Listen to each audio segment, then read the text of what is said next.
Chair, may I? Thank you po, Madam Chair, for the inputs of the Honorable Representative from Caloocan. Unang-una po, naiintindihan ko po yung pinanggagalingan ng ating kaibigang si Kong Ega Erice. Pero siguro po, para lang po ma-articulate ko din po ang pinanggagalingan naman ng ating Pangulo. Ang sinasabi lang po ng ating Pangulo dito, siguro po dapat, pause muna tayo sa DPWH. No, dahil nga po sa laki ng problemang, I can see the wisdom of our President. Hindi naman po ibig sabihin nun ay wala ng flood control. Unang-una po, para po sa Metro Manila, meron naman pong budget din po ang MMDA para sa flood control. So hindi naman po totoo na zero. At again, meron din pong budget ang foreign assisted projects natin tulad po ng mga flood control natin sa bandang Marikina area, Pasig Marikina area. Tuloy naman po yon. Pero dito po kasi sa locally funded, dahil po sa extent ng nakita ng ating Pangulo, tingin ko po ang pinanggagalingan niya, dapat, teka, wag muna. At sa 2027 budget, ang utos na rin po ng ating Pangulo, gawin na natin ito ng tama. Halimbawa po, marami po sa mga in-inspection mismo ng ating Pangulo ng mga flood control projects. At hindi siya magtataka kung ito din ang makikita natin sa iba pang mga flood control projects sa ubang bansa. Ni plano po, wala. Wala pong engineering. Kahapon lang po, ako po yung nasa La Union. Kasama ko po si Mayor Benji Magalong. Ang una ko pong hiningi, pwede bang patingin ng plano? Wala pong maibigay sa akin. Ang kontraktor, wala din pong maibigay sa akin. Ang mga taga-DPWH mismo. Sabi ko nga po, kung maliit nga na bahay po, kailangan ng plano. Paano pa yung flood control na worth hundreds of millions? So ang sabi ho ng Pangulo, kailangan ayusin na muna natin ito. At ang magiging proposal po ng ating Pangulo moving forward, lalo na po sa susunod na taon, kapag nagsimula na naman tayo ng ating budget process, dapat po manggaling na po talaga sa ibaba ang plano. Mula po sa ating local development councils, papunta sa provincial development council, papunta sa regional development councils. Hindi po yun nangyayari ngayon. Hindi po yun ang nangyayari. Nung ako po'y nasa Mindoro, sabi po ni Governor Dolor, hindi po niya alam na mayroong gagawing flood control project doon. Sabi nga ho niya, ni building permit, hindi nga daw po kumuha yung kontratista ng flood control na yon. So wala pong plano. Hindi po nakaakma sa plano ng probinsya yung flood control na yon. Siya po ay lumabas na nga po para pong kabuti.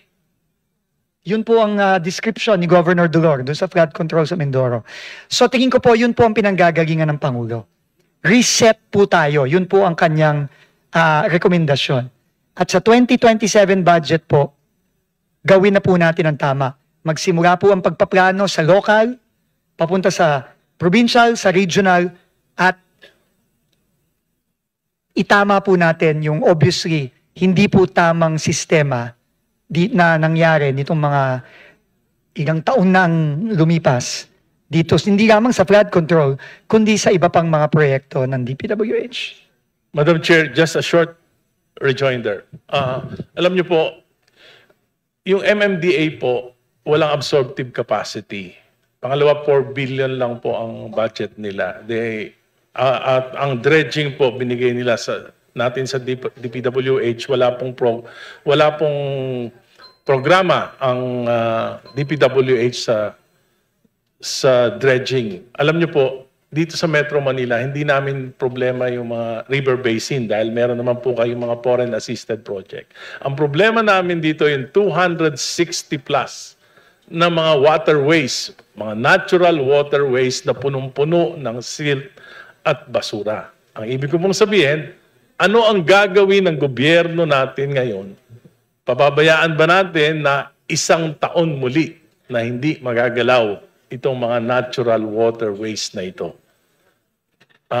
Kaya po, yan po yung malaking hamon sa DPWH. Yung mga natural waterways. Maybe, I don't think that you can oblige the MMDA na sila yung gumawa nito dahil wala silang absorptive capacity at wala rin silang pondo. Salamat po. Thank you. Please reply. Madam Chair, may I? Madam Chair, tama po si Congressman Erice po. No?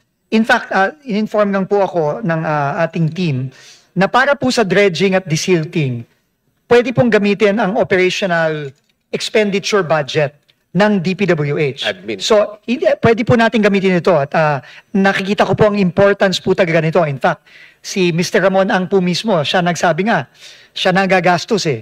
No, kasi importante po ang pag-dredge, ang paglilinis ng ating mga estero, ng ating mga rivers, lagong-lalo na sa ating mga magagaking syudad tulad ng Metro Manila. So, meron po tayong pondo kung Madam Chair, sana na lang po, wag na pong nating bawasan para magamit po natin yon in coordination with our local government counterparts para po malinis natin itong mga estero natin. Pati daw po yung mga pagdidemolish ng mga illegal structures sa ating mga estero, pwede daw pong gamitin ito para doon. We can just request from your office. Opo, pwede po. Thank you. Pwede po, Madam Chair. Thank you very much, Representative Erice. Before we move to the next interpellator, may tanong lang po yung ating mga kasamahan. Just to confirm po from the department, apart from the flood control, did you also remove from the proposed budget drainages?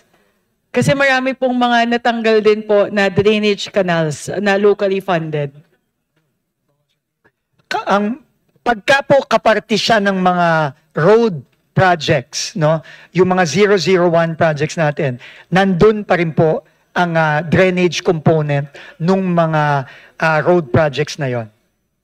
But how about those na stand-alone po as a drainage project, even though it's along the main thoroughfares? Kapag OO2 po siya, meaning flood control po siya at drainage lang o flood control, kasama po siya sa mga natanggal dun sa 252.5 billion flood control, locally funded flood control. How about under CPAG and under the local convergence? Because I believe those were all taken out as well. Kasama din po. Tinanggal din Tinanggal po. din po. So lahat po ng drainage na nasa OO2 at nasa CPAG ay tinanggal po. Opo, ito po, no, I will break it down po, Madam Chair, for clarity. Ito po ang mga tinanggal dun sa original NEP submission. These are all under Code 002. Flood Management Program, 235 billion. CPAG, Flood Mitigation Structures, 9.4 billion.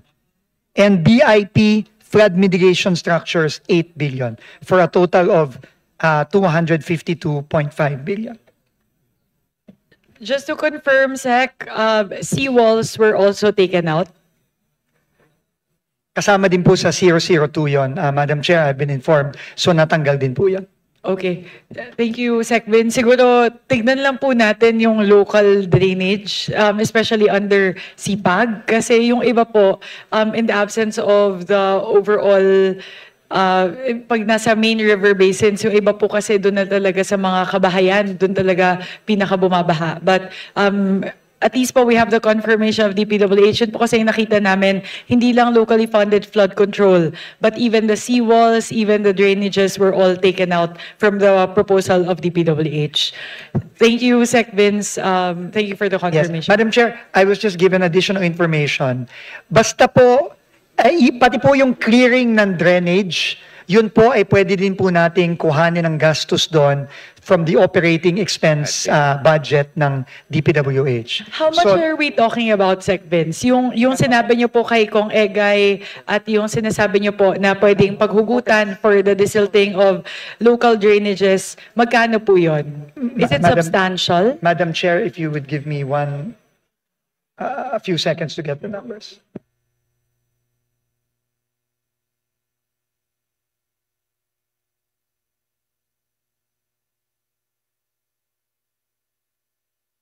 There is an available 16 billion pesos po under the operating expense budget of DPWH kung saan po pwedeng kuhanin yung mga na-mention po ni Kong Egay, pati na rin po ang clearing ng drainages. How would that 16 be billion. accessed po? There would need to be a proposal. Where does the request or the proposal need to emanate?